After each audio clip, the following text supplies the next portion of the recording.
I finally managed to hold it together. Until I figured out why Liam was lying, I had to act like I didn't know. He reached out and touched my forehead. No fever. Get some rest, babe. You'll feel better in the morning. I clenched my jaw, tears slipping silently down my cheeks. The next day, I left for work early, my eyes puffy and swollen. Liam texted me, Babe, why didn't you just call in sick? I stared at his message, my vision blurring. I'm fine now, I replied. Eat breakfast, babe. Love you. I bit my lip until it hurt, my heart breaking all over again. If you loved me, Liam, you wouldn't be kissing other women. A Ferrari. I couldn't even dream of something like that. But that night, I decided to find out for myself. I went to the bar where he claimed he was working late. He showed up, laughing and ordering bottles of champagne that cost more than my rent. At home, we agonized over whether we could afford takeout. When we went to restaurants, we stuck to vegetable dishes because we were too afraid to splurge on meat. I grabbed a tray and served drinks to his table. Liam was in the center, sitting like he owned the world, with a glamorous influencer by his side. My co-workers whispered about the wealthy men in that room, all of them deferring to Liam like he was some kind of king. In my uniform, with heavy makeup and a dimly lit mask of indifference, he didn't recognize me. But I heard everything. Liam's the heir to the Dawson Corporation, someone said. The whole empire's worth billions. No sick mom, no dying dad, no struggling siblings. All lies. Then I heard it. The words that crushed my soul. Are you still with that broke girl, Sophie? Someone asked. Yeah, another voice chimed in. You've been stringing her along for 2 years. Don't tell me you've actually fallen for her. Liam laughed. Fall for her? That cheap, tacky girl? She's not even good enough to be my maid. My chest tightened and my hands trembled. I looked down at my rough, calloused fingers, hands that worked hard every single day for him, for us. They kept laughing. Then why don't you just dump her? Someone else asked. When I'm done playing with her, Liam said casually, I will. She's such a clueless idiot. I mentioned a Patek Philippe watch, and now she's saving every penny to buy me one.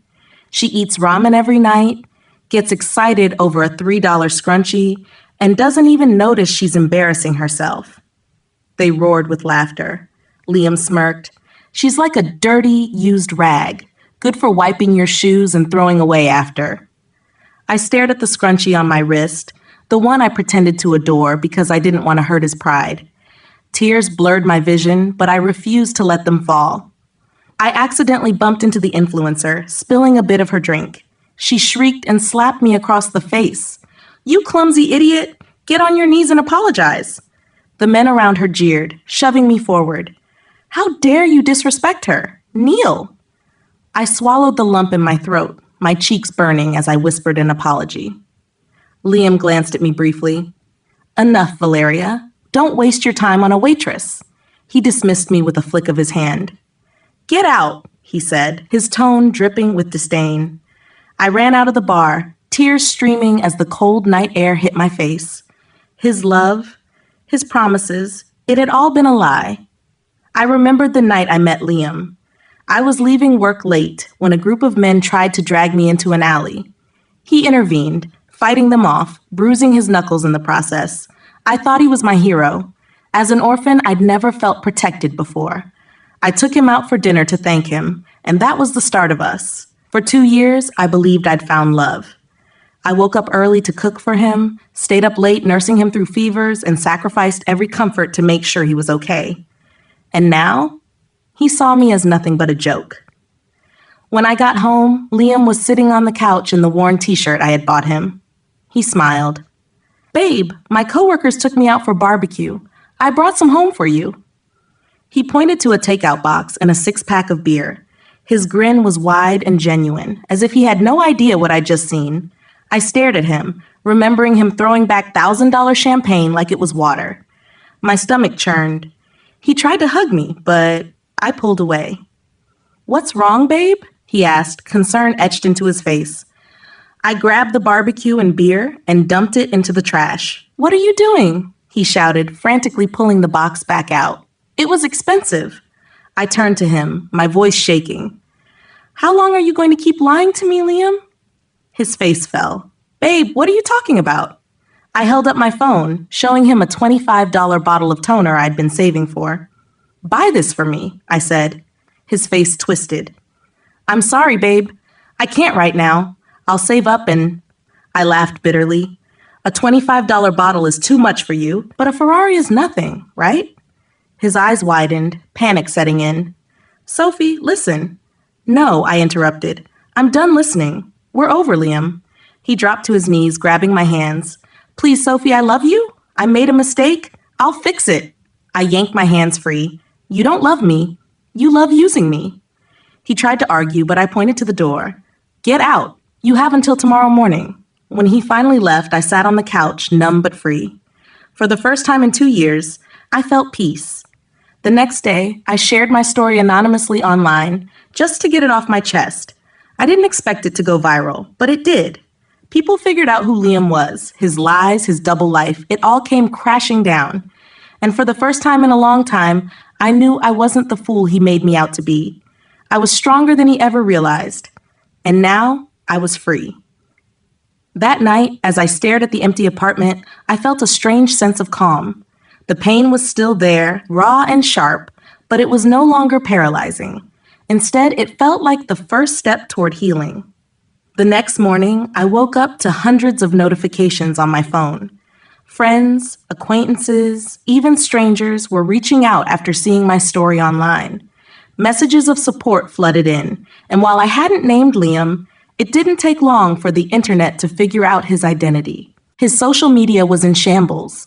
Comments filled with outrage, memes mocking his double life, and hashtags calling for accountability spread like wildfire.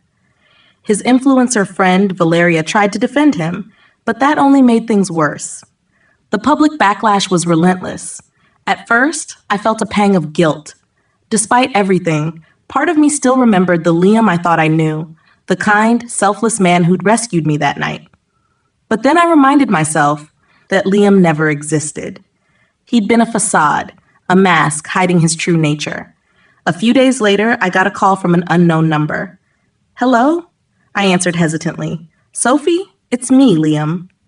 My stomach dropped. What do you want? I need to talk to you, he said, his voice desperate. Please, can we meet? Just one time, I need to explain. There's nothing to explain, Liam. We're done. But Sophie, everything's falling apart. I've lost my job, my friends. My life is ruined. That's not my problem, I said firmly, though my heart raced. Please, he begged. I'll change, I promise. I'll prove it to you. Just give me one more chance. I hesitated, but then I remembered his cruel laughter, his mocking words, and the way he dismissed me like I was nothing. No, Liam, you made your choices. Now live with them. I hung up, my hands trembling. He called again, but I blocked his number. In the weeks that followed, I focused on rebuilding my life. I took up new hobbies, reconnected with old friends, and even started a side hustle selling handmade crafts online. For the first time in years, I wasn't living for someone else. Then, one day, I received an email from a stranger. Hi, Sophie. I saw your story online, and I just wanted to say how much it resonated with me. I went through something similar, and your courage inspired me to leave a toxic relationship. Thank you for sharing your truth. Tears filled my eyes as I read the message.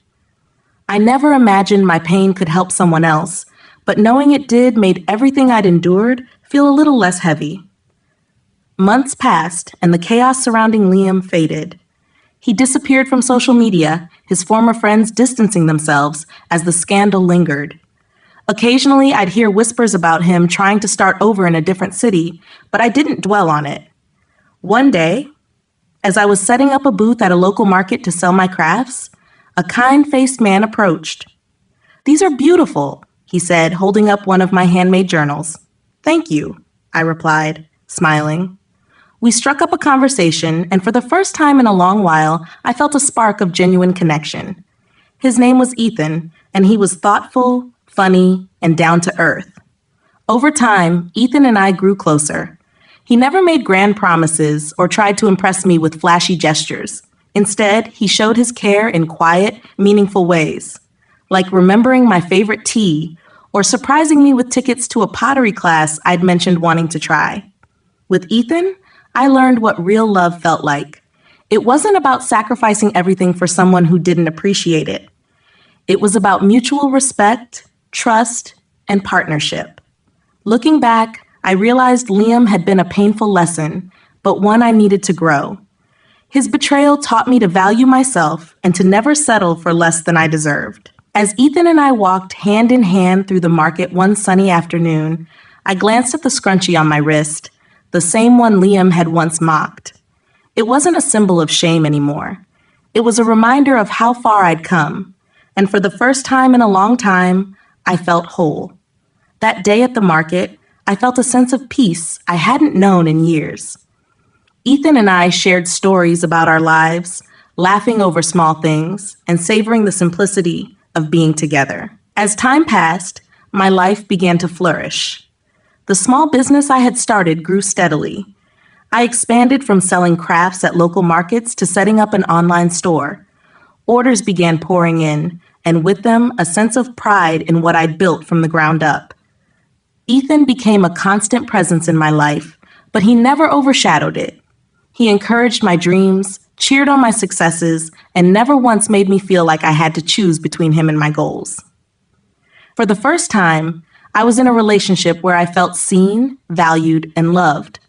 Not for what I could give, but for who I was. One evening, as we were sitting on the couch watching a documentary about ancient art, Ethan's pick, but surprisingly fascinating, he turned to me with a thoughtful expression. "Sophie, I've been thinking," he started, his tone careful but warm. "About?" I asked, raising an eyebrow. "About how incredible you are," he said, his gaze steady. "What you've been through, what you've built, it's inspiring. And I just want you to know, whatever happens, I'll always be here to support you." His words hit me deeply.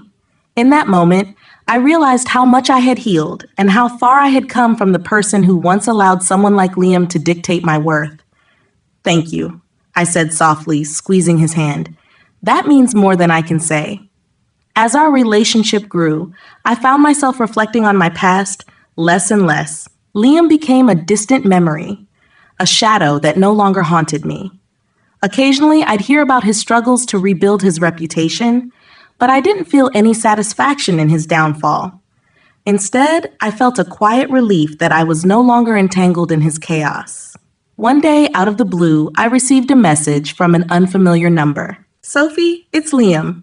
I know I'm probably the last person you want to hear from, but I just wanted to say I'm sorry for everything." I stared at the message for a long time, my emotions surprisingly calm. I didn't respond. Not out of spite, but because I had nothing more to say to him. Liam was a chapter I had closed, and I wasn't interested in reopening it. Instead, I focused on the life I was building, a life filled with love, creativity, and purpose. I had learned to trust myself again, to believe in my worth, and to embrace the endless possibilities ahead. Years later, as I stood in the doorway of my very own brick-and-mortar store, a dream I never thought I'd achieve, I felt a profound sense of gratitude for the lessons, for the struggles, and for the resilience that carried me through. Ethan walked in, holding a coffee for me and a box of pastries for the staff. "Ready to open up, boss?" he teased, handing me the coffee with a grin. "Ready as I'll ever be," I replied, smiling back. As I flipped the sign on the door to open, I knew this was just the beginning. No matter what challenges lay ahead, I was confident I could face them because I had finally learned to value myself, to fight for my dreams, and to never settle for less than I deserved. And that, more than anything, was the true victory. As the months passed, my business continued to thrive, and the store became a local favorite. People came for the products, but they stayed for the atmosphere I had worked so hard to create. It was more than just a store. It was a place of empowerment, where every item I sold carried a piece of my heart. Ethan was always there, supporting me in ways I hadn't known I needed. He helped with the small things, delivering packages, brainstorming ideas for new products, and always making sure I took time for myself. His unwavering belief in me made me realize just how far I had come from the girl who once felt invisible, unworthy of anything more than scraps of affection. One evening, as we closed up shop, Ethan turned to me with a grin that made my heart skip. "So, how about we take a weekend trip? Just you and me, no work, no stress." I couldn't help but smile at the thought. "That sounds amazing. Where do you have in mind?" "Somewhere quiet," he said, his eyes twinkling. "Somewhere you can just breathe, relax, and be yourself." I was surprised by how much I wanted that. A few years ago, the thought of taking time off would have made me anxious. But now, I was ready. I had built something and it wasn't going anywhere. I had learned that the world wouldn't stop if I stepped away for a moment to breathe. We spent the weekend in a small cabin by the lake, away from everything. It was a quiet escape that I didn't know I needed until I had it. We talked, laughed, and just existed in each other's company without distractions. On our last morning there, as we sat by the lake, Ethan reached into his pocket and pulled out a small box. "Sophie," he said softly, his voice full of warmth, "there's something I want to give you." My heart skipped as he opened the box, revealing a delicate bracelet with a charm shaped like a tree. "This is for you," he said, his voice steady, "to remind you of your roots, your growth, and everything you've overcome." Tears welled up in my eyes. It wasn't the bracelet that touched me, it was the thought behind it, the recognition of everything I had endured, everything I had achieved. "I don't know what to say," I whispered, my voice breaking with emotion. "You don't have to say anything," he replied, his voice soft but certain. "Just know that I see you, all of you." I hugged him tightly, overwhelmed by the weight of his words. This was what real love felt like: acceptance, support, and understanding. No manipulation, no empty promises, just the genuine desire to be there for each other through every up and down. As we drove back from the cabin, the future seemed wide open. I no longer carried the weight of past mistakes or the fear that I wasn't enough. I had built something beautiful from the wreckage of my past, and I was finally living the life I deserved. Over time, I continued to thrive, not just in business, but in life. I found a new sense of confidence in myself and my worth.